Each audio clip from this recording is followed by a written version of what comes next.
Hello everyone. आज हम लोग सीखने वाले हैं एक और मोस्ट इंपॉर्टेंट टॉपिक जिसको हम लोग बोलते हैं कार्नोट साइकिल। ठीक है, अभी तक बच्चों हम लोगों ने कुछ कुछ कैलकुलेशन किया है, जैसे work done for isothermal process and work done for adiabatic process. मैं कोशिश करूंगा कि आपको और बेहतर समझ में आए और अभी तक का जो भी डाउट रहा होगा आपका कार्नोट साइकिल में वो अभी खत्म हो जाएगा। ठीक है ना? चलो तो ध्यान से समझते हैं सर कार्नोट साइकिल है क्या। सबसे पहले बात करेंगे कि हम लोग क्या करेंगे ना। देखो, इसके बारे में मैं बेसिक इंफॉर्मेशन लिखता हूं और ध्यान से समझेंगे। क्या लिखेंगे? If working a working substance, if a working substance subjected to a cycle, ठीक है, if a working substance subjected to a cycle consist of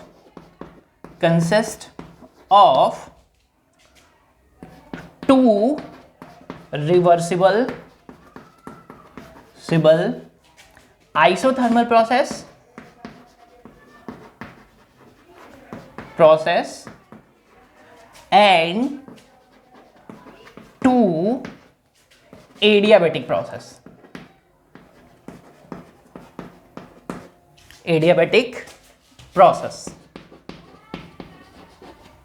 If a working substance subjected to a cycle consists of two reversible isothermal and two reversible adiabatic, मैं यहां पर एक word और add कर देता हूं, reversible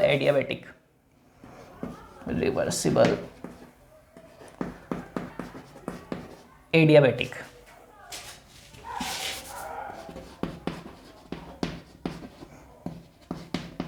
is called Carnot cycle. मतलब sir है क्या? ये एक स्पेशल काइंड ऑफ साइकिल है जिसमें क्या होगा, जिसमें दो रिवर्सिबल आइसोथर्मल प्रोसेस होंगे और दो रिवर्सिबल एडियाबेटिक प्रोसेस होंगे। रिवर्सिबल का बच्चों मतलब मैंने एक बार बहुत ध्यान से आपको समझाया था। क्या समझाया था? अगर कोई भी प्रोसेस शुरू हो और शुरू होने के बाद फिर से वो अपनी इनिशियल स्टेज में आ जाए या फिर बार बार वो अपने प्रोसेस को रिपीट करता हुआ मिले, तो दैट को हम उसको प्रोसेस को हम लोग कैसा बोलते हैं? रिवर्सिबल बोलते हैं। ठीक है ना? इतना सा ध्यान रखेंगे। सर और क्या है? सर वर्किंग सब्सटेंस हम लोग क्या लिया करते थे? वर्किंग सब्सटेंस क्या लिया करते थे? गैस। कौन सी गैस लिया करते थे? Ideal gas. ठीक है, उस इक्वेशन को भी यूज करेंगे। मतलब सर ये है क्या? सिर्फ और सिर्फ स्पेशल काइंड ऑफ साइकिल है जिसमें क्या रहेगा? दो रिवर्सिबल आइसोथर्मल प्रोसेस रहेंगे और दो रिवर्सिबल एडियाबेटिक प्रोसेस रहेंगे। ठीक बच्चों, इसको डिस्कवरी करने से पहले सवाल क्या थे आपके पास कि सर ऐसा कर क्यों रहे हैं? तो देखो, हीट इंजन के बारे में हम लोगों ने डिस्कस किया था ना। तो हीट इंजन ऑपरेट किसके किसके बीच कर रहा था? दो थर्मल रिजर्वायर के बीच में। थर्मल रिजर्वायर मतलब एक हॉट बॉडी जिसका टेम्परेचर कुछ हुआ करता था T1 हाई टेम्परेचर और एक लोअर टेम्परेचर। ठीक, हमें क्या करना था? हमें उसको मैक्सिमम इफिशियंसी उससे लेनी थी। अब इस साइकिल ऑफ ऑपरेशन से मुझे मिलेगा क्या? Maximum efficiency. एक फ्रेंच इंजीनियर है जिनको हम लोग बोलते हैं साडी कार्नोट, जिनके नाम से ये रखा गया है कार्नोट साइकिल।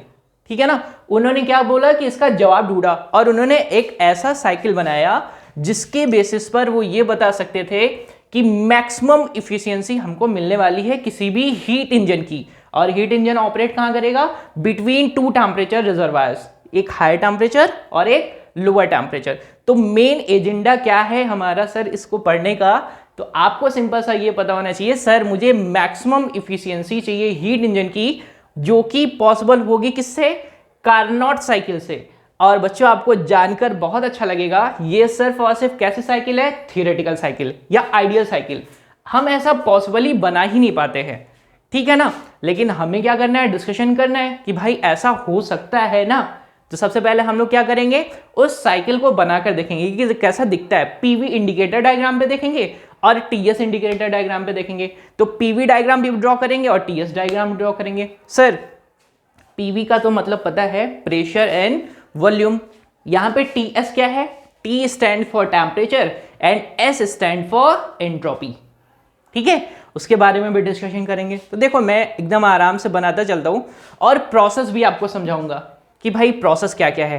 तो मैं एक काम करता हूँ, यहाँ पर पीवी, यहाँ पर टीएस और यहाँ पर आपका वो मॉडल जिस पर हमारा इंजन काम करेगा, ठीक है ना। चलो देखो, सबसे पहले ही मैं यहाँ पर ड्रॉ कर देता हूँ आपका पीवी डायग्राम,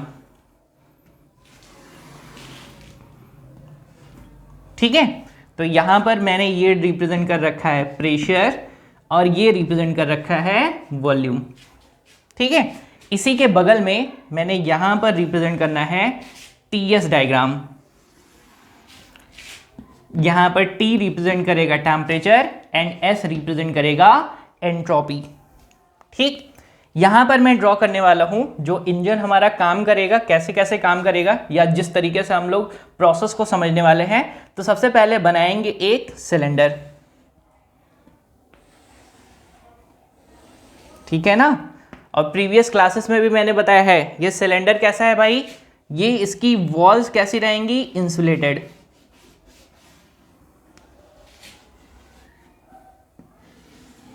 ठीक है ना। कहां तक इंसुलेटेड रहेंगी सर, दो साइड रहेगी, ये साइड वॉल और ये साइड वॉल। ये कैसी रहेगी, कंडक्टिंग वॉल रहेगी। कैसी वॉल रहेगी, कंडक्टिंग वॉल, ठीक है ना। यहां पर क्या रहेगा, एक पिस्टन रहेगा दैट इज फ्रिक्शनलेस और ऊपर से ये कैसा रहेगा, इंसुलेटेड। बीच में यहां पे इसके अंदर क्या है, यहां पर वही आइडियल गैस भरी हुई है,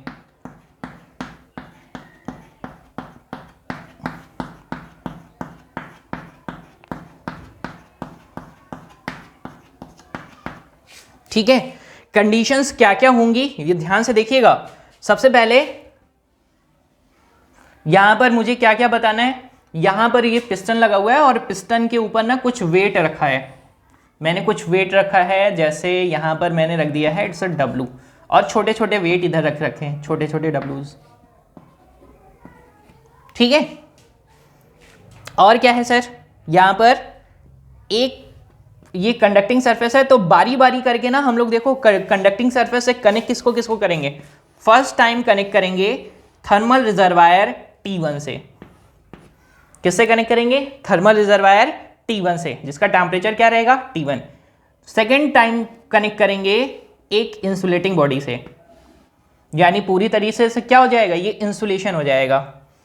और थर्ड टाइम कनेक्ट करेंगे थर्मल रिजर्वायर T2 से, ठीक है। ये क्या है, इंसुलेटिंग बॉडी, ठीक है।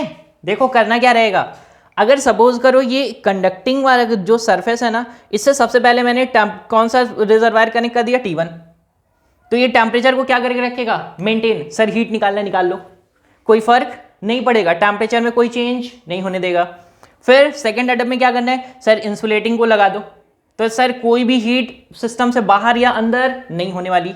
थर्ड में क्या करेंगे, सर T2 कनेक्ट कर दो, सर जितना भी टेम्परेचर रहेगा T2 मेंटेन करके रखेगा, जितना भी हीट चाहे देना चाहे दे दो। यहां से क्या कर रखा था, निकाल रहे थे हीट, यहां से क्या करेंगे, हीट ले लेंगे, ठीक। यहां पर या फिर इनको दे देंगे, T2 क्या करेगा, हीट दे देगा, इनसे लेना है इनको देना है, ये अब्जॉर्व करेगा और ये इसमें आप दे सकते हैं जितना से जितना। तो मैंने देखो प्रोसेस आपको समझाने के लिए, बहुत ध्यान से समझिएगा, मैं एकदम ऐसा समझाना चाहता हूं कि आपको फिर कभी दिक्कत ना हो कार्नोट साइकिल में, ठीक है ना। प्रोसेस को भी मैंने बताया और सिंपल सा आसान शब्दों में याद रखेंगे। चलो पीवी प्लॉट करते हैं, टीएस प्लॉट करते हैं, प्रोसेस को समझते हैं। तो सबसे पहले प्रोसेस आपका शुरू होता है प्रोसेस 1 से लेकर 2, 1 से लेकर 2 शुरू होगा, और वो प्रोसेस होता है बच्चों, वो प्रोसेस कौन सा होता है, that is isothermal process, reversible isothermal process. कहां से कहां तक चलेगा, प्रोसेस 1 से चलेगा कहां तक, 2 तक। सर यहां पर समझाइए जरा, करना क्या रहेगा, इनिशियली पिस्टन के ऊपर से लोड को हम लोग कम करेंगे। क्या करेंगे, लोड को कम करेंगे। तो सपोज करो कि यहां का प्रेशर था P1, वॉल्यूम था V1, इनिशियल प्रेशर और वॉल्यूम कितना था, P1 और V1। सर टेम्परेचर कितना था, टेम्परेचर था T1। सर जैसे ही हमने यहां से वेट हटाया ना, तो प्रेशर क्या हो जाएगा, सर प्रेशर जो हो जाएगा वो कम हो जाएगा। वॉल्यूम क्या हो जाएगा, वॉल्यूम बढ़ जाएगा।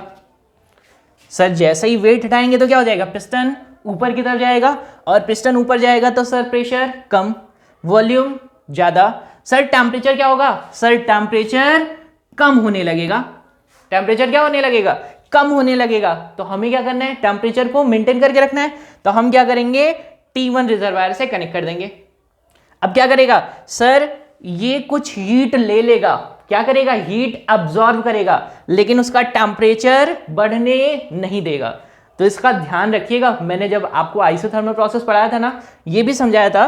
क्या समझाया था कि भाई मुझे ना सिर्फ रिजर्वायर कनेक्ट करना है यहाँ पे, तो टेम्परेचर क्या रखेगा, मेंटेन। यानी ये कहां पर काम करेगा, कांस्टेंट टेम्परेचर पर। यानी रिजर्वायर कनेक्ट कर देंगे तो इसका टेम्परेचर कितना रह जाएगा, T1। आगे बात समझ में ना, टेम्परेचर कितना रह जाएगा, T1। सर प्रेशर कम हुआ, वॉल्यूम ज्यादा हुआ, टेम्परेचर फिक्स है। तो ये लाइन आपको क्या रिप्रेजेंट करेगी, ये लाइन रिप्रेजेंट करेगी एट कांस्टेंट टेम्परेचर T1। ठीक है। प्रोसेस कहां से कहां तक चलेगा, चलेगा 1 से लेकर 2 तक। याद रहेगा एकदम कायदे से, कोई गड़बड़ी तो नहीं करेंगे। सर TS प्लॉट कर देते तो वो भी अच्छा हो जाता। सर इनिशियली यानी टेम्परेचर कैसा है, कांस्टेंट टेम्परेचर, और इसका टेम्परेचर कितना है बच्चों, इसका टेम्परेचर है T1। ठीक है। कहां से कहां तक चला, प्रोसेस 1 से लेकर 2 तक। ठीक, तो हमने क्या प्लॉट कर दिया, फर्स्ट स्टेज प्रोसेस 1 से लेकर 2 तक। सेकेंड प्रोसेस में हम लोग ये देखते हैं कि अगर मैं इस T1 रिजर्वायर को कनेक्ट करने के बजाय अगर इंसुलेटिंग बॉडी को कनेक्ट कर देता तो क्या हो जाता, ये पूरा का पूरा नीचे तो इंसुलेशन हो जाता, तो ना तो हीट रिजेक्ट होगी ना ही इन होगी। तो क्या होगा सर, इसका टेम्परेचर अब कम हो गया। कितना कम हो गया सर, प्रेशर कम हुआ, वॉल्यूम ज्यादा हुआ, लेकिन टेम्परेचर भी अब कम हो गया। सर टेम्परेचर कम होने के लिए ही तो लगाया था रिजर्वायर, तो कांस्टेंट टेम्परेचर प्रोसेस हो गया। अगर मैंने इंसुलेटिंग ऑब्जेक्ट लगा दिया तो हीट पूरे भी सिस्टम से ना तो बाहर जाएगी ना तो अंदर आएगी। यानी कैसा प्रोसेस हो गया, एडियाबेटिक। अब एडियाबेटिक प्रोसेस हो गया तो टेम्परेचर कितना हो गया सर, T1 से घट गया, और T1 से घटकर कितना हो गया, टेम्परेचर हो गया T2। ठीक, तो टेम्परेचर यहां पर क्या हो गया, इस वाले डायग्राम में अगर आप रिप्रेजेंट करना चाहो, थोड़ा आसान है PV से, तो आप क्या बता सकते हो सर, 2 से टेम्परेचर घटना शुरू हो रहा है, घटना शुरू हो रहा है, घटना शुरू हो रहा है, और घट गया। कहां तक घटा, प्रोसेस 3 तक। सर यहां पर रिप्रेजेंट करके बताओ, तो आप रिप्रेजेंट करेंगे सर, ये रहा आपके पास प्रोसेस 2 to 3। कोई गड़बड़ी तो नहीं करेंगे, एकदम आराम से समझ में आ रहा है। अब नेक्स्ट स्टेज में क्या करेंगे सर, यहां तक तो प्रोसेस पहुंच चुका है। अब इंसुलेटिंग जहां तक जैसे ही टेम्परेचर T3 तक पहुंचा, ठीक, फिर हम लोग क्या करें सर, अगर सपोज करो कि हम लोग इसके ऊपर लोड बढ़ा दें, क्या करें, लोड बढ़ाएं, तो पिस्टन किधर आएगा, नीचे की तरफ। सर प्रेशर बढ़ेगा, वॉल्यूम घटेगा। प्रेशर क्या होगा, बढ़ेगा, वॉल्यूम क्या होगा, घटेगा। और वॉल्यूम अगर घटेगा तो सर टेम्परेचर में क्या हो रहा है, सर टेम्परेचर तो इसका बढ़ना चाहिए ना भाई, क्योंकि पिस्टन किधर आएगा, नीचे की तरफ। अगर ये कंप्रेस होगा तो टेम्परेचर बढ़ना चाहेगा, और टेम्परेचर अभी था कितना सर, था तो T2। कितना टेम्परेचर पहुंच चुका था सर, हम लोग T2 तक पहुंच चुके थे। यानी यहां पर इसका टेम्परेचर कितना है, ये है T2 तक पहुंच चुके हैं। ध्यान रखिएगा। अभी क्या करना है सर, हमें ना कनेक्ट ऐसी चीज से कनेक्ट कर देना है, ऐसे रिजर्वायर से कनेक्ट कर देना है जो सिस्टम की हीट जो भी जनरेट हो रही है उसको क्या कर जाए, अब्सॉर्ब कर जाए, और टेम्परेचर को चेंज नहीं होने दे। तो क्या करेंगे, T2 कनेक्ट कर देंगे। तो यहां पर आप लोग ध्यान दीजिएगा, इस टेम्परेचर रिजर्वायर को हम लोग बोलते हैं सोर्स, और इसको क्या बोलते हैं, सिंक। यानी at the first process 1 to 2 heat absorb from the thermal reservoir, heat absorb हुई है, और T2 में क्या हो जाएगा, T2 क्या करेगा, T2 को टेम्परेचर दे दिया जाएगा। ठीक, यहां से एब्जॉर्ब हुई है और इसमें रिजेक्ट हो गई, कितनी भी दे दो T2 को, तो T2 का टेम्परेचर बढ़ने वाला नहीं है। तो यानी यहां के बाद क्या होगा सर, प्रोसेस फिर से रिपीट होगा, और यहां पर क्या होगा, क्योंकि यहां पर कंप्रेशन हो रहा है, क्या हो रहा है, कंप्रेशन। तो हम लोग बोलेंगे यहां पर हो रहा है कंप्रेशन, और कौन सा कंप्रेशन हो रहा है, आइसोथर्मल कंप्रेशन। बच्चों यहां पर मैंने आपको कुछ कुछ इंफॉर्मेशन और बतानी है। क्या सर? यहां पर गैस एक्सपांड हो रही है, तो यहां पर ये कैसा प्रोसेस था? Thermal expansion, isothermal expansion. यहां पर उसी प्रोसेस का पार्ट है, तो यहां से यहां तक हो रहा है एडियाबैटिक एक्सपांशन। और प्रोसेस 3 से जब इधर की तरफ आएगा तो क्या हो जाएगा? आइसोथर्मल कंप्रेशन, यानी यहां पर गैस को क्या कर रहे हैं? कंप्रेस कर रहे हैं। आई बात समझ में? तो यहां से यहां तक आपके पास 3 to 4 क्या हो गया? Isothermal compression. ठीक है ना? तो प्रोसेस कहां तक पहुंच चुका है? सर T2 तक कनेक्ट कर चुके थे।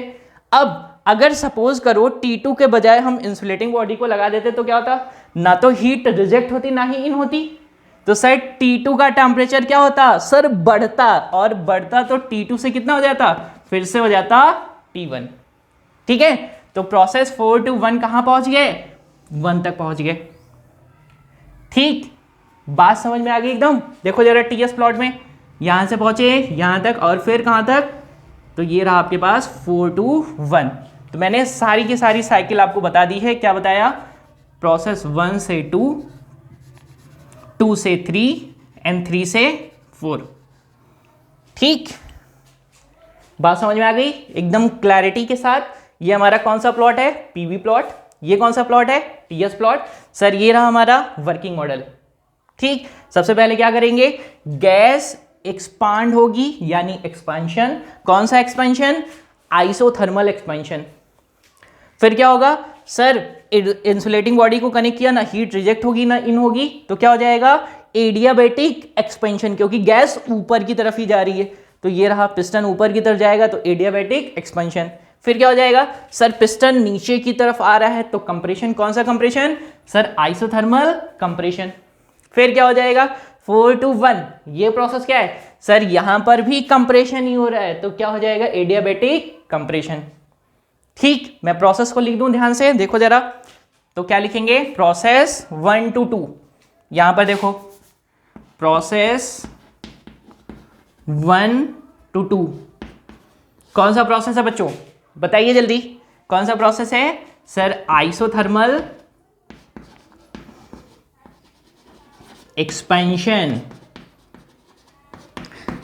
और प्रोसेस 2 से 3 क्या है? Adiabatic expansion. और यहां पे 1 to 2 हो गया, 2 से 3 हो गया। यहां पर लिखता हूं मैं 3 से 4, 3 to 4। ये कौन सा प्रोसेस हो जाएगा बच्चों? 3 to 4 क्या है? देखो जरा, 3 to 4 ये क्या है? Isothermal compression. और 4 to 1 क्या है? Adiabatic compression. बच्चों यहां तक आपको बात बहुत अच्छी तरीके से समझ में आनी चाहिए। क्या समझ में आनी चाहिए? कि सर कार्नोट साइकिल क्या कंसिस्ट करता है? 4 तरीके के प्रोसेस कंसिस्ट करता है, जिसमें 2 रिवर्सिबल आइसोथर्मल होंगे, 2 रिवर्सिबल एडियाबैटिक होंगे। जहां पर सबसे पहले क्या होगी? गैस एक्सपांड होगी। गैस एक्सपांड होगी तो प्रेशर बढ़ेगा, प्रेशर घटेगा, वॉल्यूम बढ़ेगा। वहाँ पर क्या हो जाएगा? सर टेम्परेचर को क्या होना चाहिए? टेम्परेचर को घटना चाहिए, लेकिन क्या हो जाएगा? रिजर्वायर कनेक्ट कर देंगे तो टेम्परेचर क्या रहेगा? फिक्स रहेगा।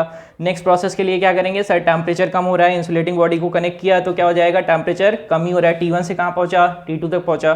फिर क्या करेंगे? सर जैसे ही कंप्रेशन का प्रोसेस आएगा, यानी पिस्टन को नीचे की तरफ ले जाएंगे, रिजर्वायर कनेक्ट करेंगे T2।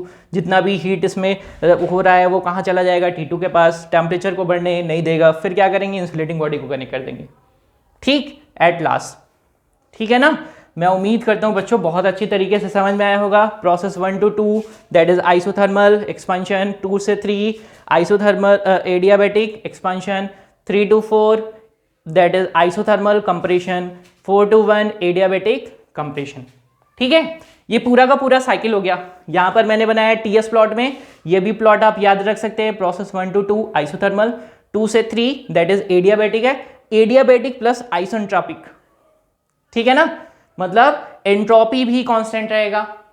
ठीक, सर एंट्रोपी क्या है? एंट्रोपी होती है डिग्री ऑफ रैंडमनेस और डिसऑर्डरनेस ऑफ द सिस्टम। ठीक है ना। उसके बारे में डिस्कशन अभी नहीं करना है, बस याद रखिएगा सर पीवी प्लॉट ऐसा बनाएंगे, टीएस प्लॉट ऐसा बनाएंगे, ठीक है ना। तो ये आपके पास ब्लॉक हो जाएगा। ठीक, अब क्या करेंगे, अब हम लोग को अगर इफिशियंसी कैलकुलेट करनी हो, देखो एक चीज और याद रखेंगे। क्या याद रखेंगे सर, थोड़ी जरूरी बात है ये सर। प्रोसेस 1 to 2 में हीट क्या होती है, हीट ऐड होती है या हीट सप्लाई होती है। कितना होती है सर, हम लोगों ने कितना ले रखा था, Q1। प्रोसेस 3 to 4 में क्या होता है, हीट रिजेक्ट होती है, और कितनी रिजेक्ट होती है, Q2। ठीक है ना। यहां पे देखो 1 to 2 में क्या हो रहा था सर, हीट सप्लाई हो रही थी, कितनी हम लोग कर रहे थे, Q1। 3 to 4 में क्या हो रहा था, हीट रिजेक्ट हो रही थी, कितनी हो रही थी, Q2। ठीक बात है ना, कोई गड़बड़ तो नहीं करेंगे ना, पक्का। अब अगर जो इस साइकिल पर काम करेगा उस इंजन को क्या बोलेंगे, उस हीट इंजन को क्या बोलेंगे, कार्नोट इंजन। एकदम सिंपल सा एक्सप्लेनेशन सर, जो कार्नोट साइकिल पर काम करने वाला इंजन होगा, हीट इंजन, उसी को हम लोग बोलेंगे कौन सा इंजन, कार्नोट इंजन। अब क्या करना रहता है सर, इफिशियंसी कैलकुलेट करना रहता है। क्यू इंटर यहां पे हो रहा है, रिजेक्ट यहां पे हो रहा है, क्यू इंटर यहां पे हो रहा है, रिजेक्ट यहां पे हो रहा है, दोनों साइकिल, ये पीवी प्लॉट और ये टीएस प्लॉट। सर कितना कितना होगा ये बता दीजिए हमको। तो सबसे पहले हम लोग क्या करेंगे, इसका इफिशियंसी कैलकुलेट करेंगे विद द फॉर्मूला। तो आपको अच्छे से पता है, देखो जरा ध्यान से, अगर मैं प्रोसेस 1 से 2 के लिए बात करूं, प्रोसेस 1 से 2 के लिए, तो वर्क डन का फॉर्मूला मैंने सिखाया था, मैं अभी लिखूंगा। 2 से 3 के लिए, एडियाबेटिक प्रोसेस के लिए वर्क डन का फॉर्मूला सिखाया था, मैं लिखूंगा। 3 से 4 के लिए वर्क डन का फॉर्मूला लिखाया था, वो भी सिखाऊंगा। यहां से 4 to 1 के लिए फॉर्मूला लिखवाया था, वो भी लिखवाऊंगा। अब क्या करेंगे, सिंपली लिखेंगे, क्या लिखेंगे, देखो लिखेंगे, मैं रब कर देता हूं। एक काम करते हैं ना कि अब इसको कैलकुलेट कर लेंगे, तो ये मैं डायग्राम यहां से हटा रहा हूं और इसको भी हटा देता हूं।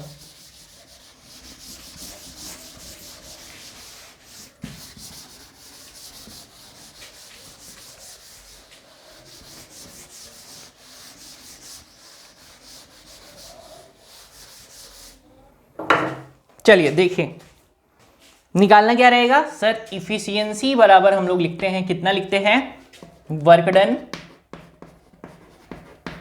Upon heat supplied. मतलब सर क्या है, वर्क डन कैलकुलेट करेंगे प्रोसेस 1 to 2 के लिए, 2 से 3 के लिए, 3 से 4 के लिए और 4 से 1 के लिए। सर हीट सप्लाइड कितना दे रखा, Q1, वो भी निकाल लेंगे। तो हम लोग क्या निकालेंगे, वर्क डन निकालेंगे, सभी का समेशन करेंगे, निकालेंगे हीट सप्लाइड, दोनों को क्या करेंगे, डिवाइड कर देंगे, तो मुझे क्या मिल जाएगा, इफिशियंसी। ठीक है ना। अब देखो प्रोसेस 1 से 2 के लिए मैं लिख रहा हूं, ध्यान से समझिएगा सभी लोग, for process 1 to 2 work done that is W12 equal to कितना हो जाएगा, कौन बताएगा सर, ये टेम्परेचर कितना है, ये तो T1 है, ये कितना है, ये है T2, ये कितना टेम्परेचर है, T2। सर यहां पर प्रेशर कितना, P1, वॉल्यूम कितना, V1, यहां पर प्रेशर वॉल्यूम कितना, P2 और V2, यहां पर कितना, P3 और V3, यहां पर कितना, P4 और V4। बात आई कि नहीं आई, pressure volume sir temperature T1, pressure volume temperature T1, pressure volume temperature T2, pressure volume temperature T2। ठीक, आइसोथर्मल, एडियाबेटिक, ठीक है ना। चलिए कैलकुलेट कर लेते हैं फटाफट। तो W12 क्या मिलेगा सर, फॉर्मूला बता देते तो अच्छा हो जाता। तो हम लोगों ने क्या फॉर्मूला लिखा था, फॉर्मूला लिखा था दैट इज μRT। मैंने क्या किया है, म्यू, अगर मैं म्यू की जगह पर 1 ग्राम मोल ऑफ गैस ले लूं तो मैं क्या लिखूंगा, सिंपली RT। क्या लिखूंगा, लॉग। सर कहां से कहां तक चेंज आ रहा है, सर फाइनल वॉल्यूम कितना, V2, इनिशियल कितना था, V1। फॉर्मूला याद है कि नहीं, किस बेस पर, सर बेस यहां पर कितना होता था, E बेस पर। तो मैं यहां पर लिख देता हूं log base E V2 upon V1। Temperature कितना है भाई लोग, T1। ये बात कितने लोगों को आ गई? एकदम आसान तरीके से, बहुत ज़्यादा हार्ड नहीं है, बहुत ज़्यादा टफ नहीं बनाएंगे कि कार्नोट साइकिल बहुत टफ है, बहुत टफ है, ऐसा कुछ नहीं है। एकदम इजी तरीके से निकालते हैं वर्क डन। देखो मैंने कितना आसानी से निकाल लिया है वर्क डन। और जो भी मैं फॉर्मूला यूज़ करता हूँ मैं उसी पर ही स्टिक रहता हूँ, ऐसा नहीं कि बार बार चेंज करना, ऐसा मत करिएगा आप लोग भी। प्रोसेस को बस समझिएगा, ठीक है। चलो प्रोसेस 2 to 3 के लिए यहाँ पर क्या हो क्या रहा था, यहाँ पर हो रहा था आइसोथर्मल एक्सपेंशन, ठीक है। प्रोसेस 2 से 3 देखिए जरा, प्रोसेस 2 to 3। सर W12 चाहिए, W23 चाहिए मुझे, निकाल के बता दो तो ज़्यादा अच्छा रहेगा। देखो जरा क्या करते, मैंने फॉर्मूला क्या लिखवाया था, याद करो जरा फटाफट। तो हम लोगों ने लिखा था क्या, यहाँ पर लिखा था P, कहाँ से कहाँ तक चाहिए, 2 से 3, तो लिखा था P3V3 माइनस P2V2 अपॉन कितना, अपॉन 1 माइनस गामा, जिसको हम लोग और लिखते हैं कितना लिखते हैं, म्यू आर टी। किस टेम्परेचर पर है भाई, म्यू आर टी, और टी की जगह पर क्या लिखते हैं, T1 माइनस T2 अपॉन कितना, गामा माइनस 1, ठीक है। अगर 1 gram of mole of gas, 1 gram mole gas use करें तो क्या लिखेंगे, दैट इज म्यू आर लिख देंगे सिंपली। अच्छा नहीं लिखते तो क्या हो जाता है सर, वो भी तो कट ही जाता है ना, तो आप याद रखेंगे ऐसे। तो ये आपके लिए ये था पहला, दैट इज W12, ये था आपके पास W23। यहां पर क्या हो रहा है, यहां पर हो रहा है एडियाबैटिक एक्सपेंशन, ठीक है। चलिए ये हो गया। अब 2 से 3 हो चुका है, अब 3 से 4, प्रोसेस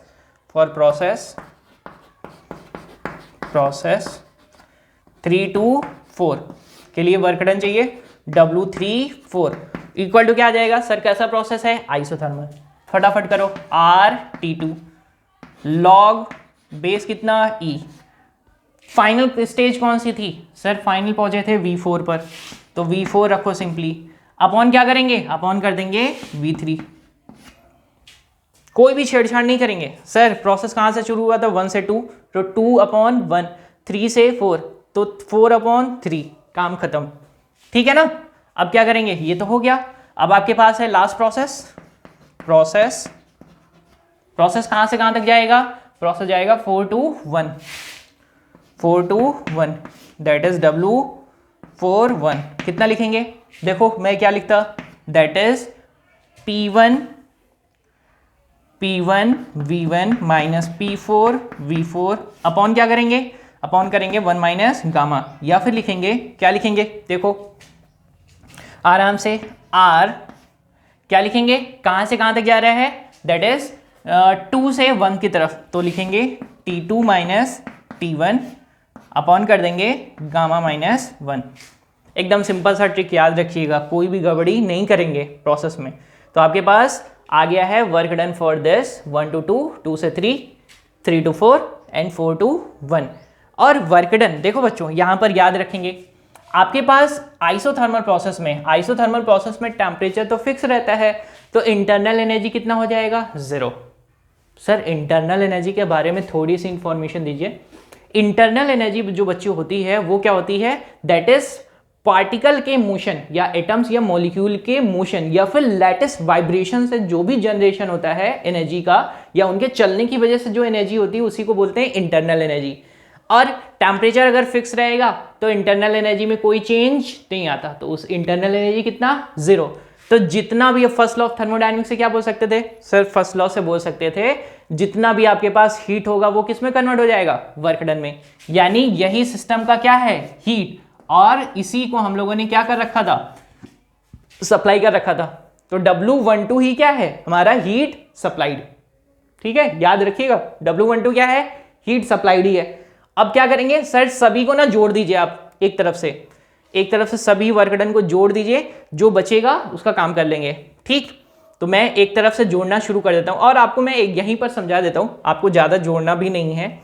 आप देखो जरा इस और इस प्रोसेस को, इक्वेशन ये 4 to 1 को देखो, और 2 से 3 की तरफ देखो, यहां पर आपके पास दोनों इक्वेशन कंपेयर कर सकते हो, P1 V1 minus P4 V4 upon 1 minus gamma, और यहां पर है आपके पास P3 V3 minus P2 V2 upon 1 minus gamma.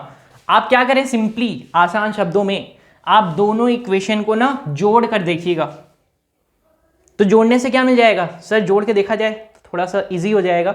जैसे सपोज करो मैं जोड़ के दिखाता हूं और मैं डायरेक्टली कट भी कर दूंगा। देखो जरा, यहां पर है ये RT2 माइनस T1 यानी RT1 upon gamma minus 1, plus करो उस वाले को जरा, तो क्या मिल जाएगा RT1 और माइनस कितना, दैट इज आपके पास मिल जाएगा RT2, ठीक है, अपॉन कितना, गामा माइनस 1। सर बेस तो सेम है, RT2 प्लस माइनस RT1 यानी सर एडियाबेटिक वर्क डन तो मेरे पास कितना है, 0।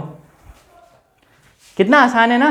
देखो एडियाबेटिक यानी ये और ये, इन दोनों को सम करेंगे तो सर 0 मिलेगा, जोड़ने की जरूरत नहीं है। तो इन दोनों को तो जोड़ते ही नहीं है, क्या जोड़ेंगे सर, इनको जोड़ेंगे और इनको जोड़ेंगे आइसोथर्मल वाले, और डिवाइड किससे करेंगे सर, हीट सप्लाइड से। यानी आपके पास वर्क, टोटल वर्क डन कितना आएगा सर इसमें, यानी आइसोथर्मल प्रोसेस का वर्क डन, ये आइसोथर्मल प्रोसेस का वर्क डन, दोनों को जोड़ देंगे। और हीट सप्लाइड कितना है सर, जितना भी हीट सप्लाइड है वो यही है, तो डिवाइड कर देंगे फटाफट, तो हमारे पास क्या आ जाएगा, इफिशियंसी आ जाएगी, ठीक है ना। चलो देखो मैं अब करता हूं एक काम, इसको हटा देता हूं ये, और इसको हटा देता हूं, जो काम के नहीं है उनको मैं हटा देता हूं। तो मैं पहले प्रोसेस 4 to 1 को भी हटा देता हूं क्योंकि इनका काम खत्म हो चुका है।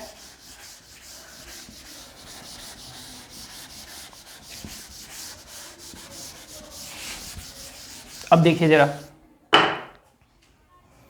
ध्यान से करेंगे, W12 यानी मेरे पास टोटल हीट वर्क डन कितना आता सर, टोटल वर्क डन, तो मैं लिखता कितना, W12 plus W23 plus W34 plus W41। Sir कौन कौन कट चुके हैं, W23 और W41, यही दोनों बचे हैं, तो लिख दिया जाए इनको। तो W12 कितना है, RT1 log E V2 upon V1 plus यहाँ पर कितना है RT2, यहाँ पर है log E V4 upon V3, ठीक है बच्चों। यहां पर थोड़ी कन्वीनियंट के लिए हम लोग क्या करते हैं, यहां पर इसमें थोड़ा सा चेंज करते हैं। थोड़ा सा चेंज क्या करेंगे सर, यहां पर ना हमारे पास क्या है, हीट एब्जॉर्ब्ड, यहां पर क्या है, हीट रिजेक्टेड, यहां पर क्या है, heat absorb and heat rejected. तो हम लोग क्या करेंगे, सिंपली साइन कन्वेंशन में क्या चेंज करेंगे, यहां पर इसको बना देंगे V3 और इसको बना देंगे V4। तो मैं लिख रहा हूं, जरा ध्यान से देखिएगा, और या फिर मैं इस इक्वेशन को लिख सकता हूं माइनस टाइम्स ऑफ RT2 यहां पर log E V3 upon V4। तो मैंने क्या किया, इस इक्वेशन को डायरेक्टली चेंज कर दिया, आप उसके चक्कर में मत पड़ो, ठीक है ना। चेंज कर देंगे, ऐसे लिख देंगे। तो मैं इसकी जगह पर क्या सेट कर देता हूँ, इसको सेट कर देता हूँ RT1 log E V2 upon V1 minus RT2 log E V3 upon V4, ठीक है, आ गया ना आसानी से। ये रहा आपके पास work done, total work done यही है, ठीक है। अब क्या करेंगे, हीट एब्जॉर्ब कितना था भाई, ये रहा, क्या करेंगे, डिवाइड कर देंगे, तो मुझे क्या मिल जाएगा, इफिशियंसी, ठीक है ना। चलिए तो मैं क्या करता हूं ना, इसको यहां पर सेट कर दूंगा और यहां पर सॉल्यूशन करूंगा। इसको मैं यहां पर सेट कर रहा हूं, बाकी सॉल्यूशन करूंगा। तो मैं एक काम कर देता हूं, इनको हटा देता हूं।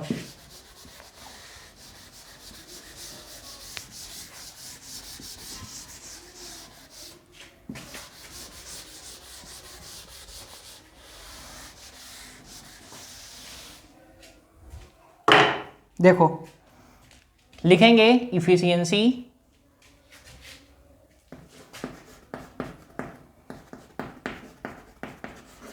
ईटा बराबर work done RT1 log E V2 upon V1 minus RT2 log E V3 upon V4।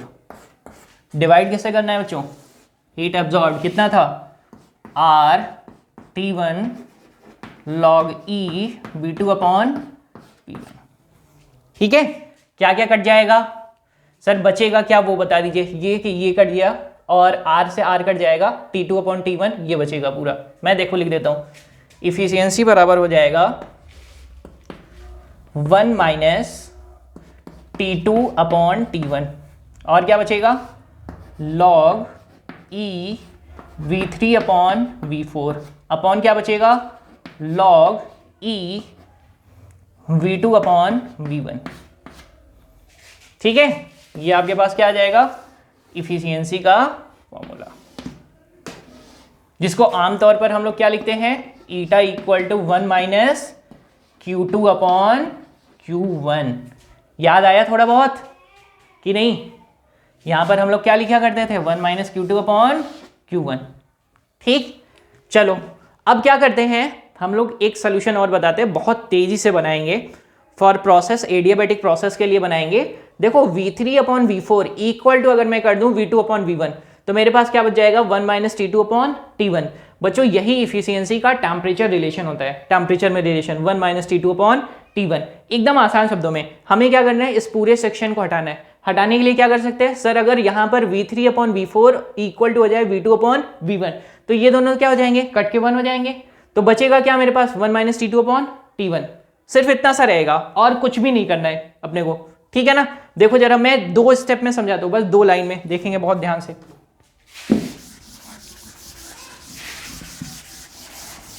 देखो यहां पर आपको सिंपली लिखना है प्रोसेस कितने से लिखिए, लिखकर प्रोसेस एडियाबेटिक प्रोसेस के लिखेंगे प्रोसेस 2 to 3। कैसा प्रोसेस था? Adiabatic expansion. ठीक, आपको फॉर्मूला याद रखना है। क्या रखना है sir? T1 V1 power gamma minus 1। कहां, लेकिन सर कहां से कहां तक चल रहे हैं? 2 से चल रहे हैं 3 तक ना, तो 2 इक्वल टू कितना सर? टेम्परेचर कितना था? T1 ही तो था। कहां से चल रहे हैं? यहां से लेकर 2 से लेकर 3 तक, इक्वल टू क्या लिखेंगे? T2। कहां तक जा रहे हैं? टेम्परेचर T2 तक। लिखेंगे V3 power gamma minus 1। Equation number 1 बनाएंगे इसको। इसी तरीके से सेम कि एडियाबेटिक प्रोसेस के लिखेंगे 4 से लेकर 1 तक। मैं डायरेक्टली लिख रहा हूँ अभी, तो क्या लिखेंगे? सबसे पहले T2 टेम्परेचर है भाई, T2 और V कितना? V4 पावर कितना? गामा माइनस 1 इक्वल टू कितना लिखेंगे? इक्वल टू लिखेंगे T1। क्या लिखेंगे? V1 power gamma minus 1। ये रहा आपके पास इक्वेशन नंबर 2। अब देखो कितना सिंपल हो गया आपके पास। आप क्या करो ना, पहले इसको इंटरचेंज कर दो। मैं इसको इंटरचेंज करके डिवाइड कर देता हूँ। देखो इसको मैं इधर लिख देता हूँ, इसको उधर लिख देता हूँ। यानी लिखेंगे T1 यहाँ पर है V1 power gamma minus 1 equal to आप करेंगे, लिखेंगे T2 V4 power gamma minus 1। क्या करें? दोनों को डिवाइड कर दें। क्या क्या कट जाएगा बच्चों? T1 T1 T2 T2 दोनों के पावर कितना है? Gamma minus 1। पावर कितना है? Gamma minus 1। तो यहां पर लिखता हूं V2 upon V1 power gamma minus 1 equal to V3 upon V4 power gamma minus 1। तो हम लोग क्या लिख सकते हैं? V2 upon V1 equal to V3 upon V4। क्या कर देंगे? सिंपली इस इक्वेशन में ये दोनों को क्या करेंगे? कट कर देंगे। आ गया एक्सप्रेशन आपके पास। क्या आ गया? Eta equal to 1 minus T2 upon T1। बच्चों ये इफिशियंसी का मोस्ट इंपॉर्टेंट एक्सप्रेशन होता है कार्नोट साइकिल के लिए, और कितनी आसानी से हम लोगों ने निकाल लिया ना, बिना किसी मेहनत के। यानी प्रोसेस 2 से 3 के लिए देखेंगे और प्रोसेस 4 से लेकर 1 के लिए लिखेंगे। तो मैं यहाँ पे लिख देता हूँ, ये है प्रोसेस 4 to 1। ठीक है, आपके पास रिजल्ट कितना आ गया? 1 माइनस T2 अपॉन T1। ठीक है, देखो कितना आसानी से।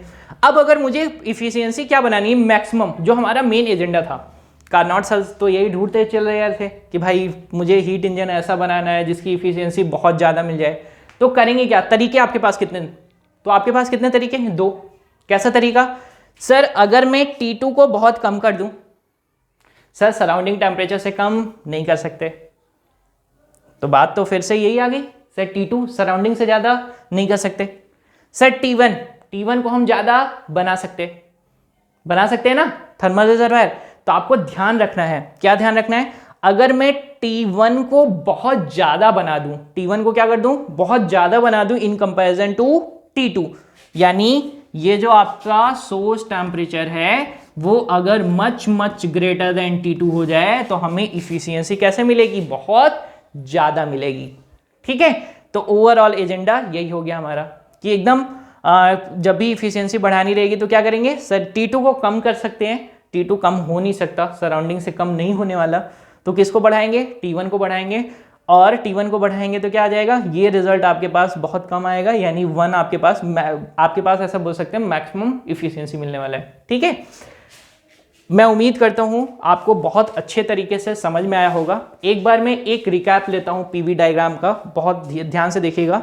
कार्नोट साइकिल में कितने प्रोसेस होते हैं, चारों के चारों कैसे होते हैं, रिवर्सिबल, यानी बार बार रिपीट करेंगे। साइकिल का मेन मतलब ये होता है that is succession of processes, ठीक है ना, और सक्सेशन ऑफ प्रोसेस वो भी कैसा, रिपीट करता रहा प्रोसेस।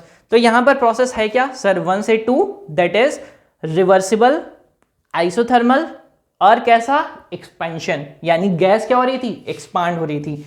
यहां पर कैसा, रिवर्सिबल एडियाबैटिक एक्सपांशन, यहां पर कैसा, रिवर्सिबल आइसोथर्मल कंप्रेशन, यहां पर कैसा, रिवर्सिबल एडियाबैटिक कंप्रेशन।